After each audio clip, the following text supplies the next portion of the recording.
On Wednesday, UC students from across the state rallied at UCLA's Covell Commons to protest a proposal to increase student fees.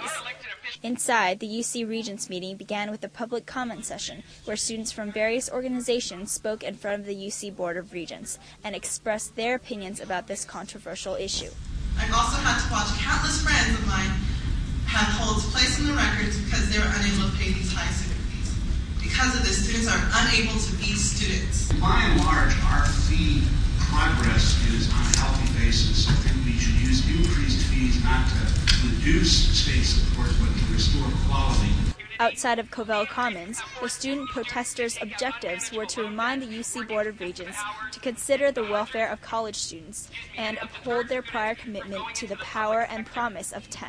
The power and promise of 10, the 10 campuses that are working so hard, but it's like, who is the power and promise of 10? It's students, and students, who can't afford to go to college, students, who have to take on extra hours of work just to go. So how strong is the power and promise of 10 if you're raising fees every single year?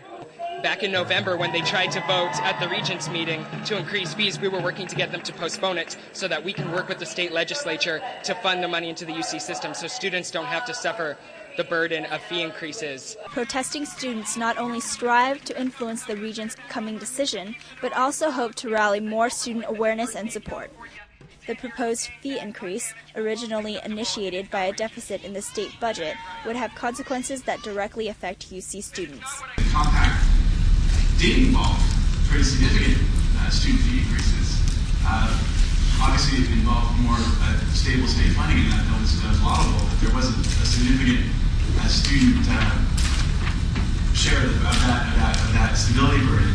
Though the UC Board of Regents voted in favor of the fee increase 13-6, students opposing fee increases are still determined to make a difference and ensure that their opinions will be heard in the future. It's not the end. We're gonna come back and fight for students. For Daily Bruin TV, this is Caroline Park.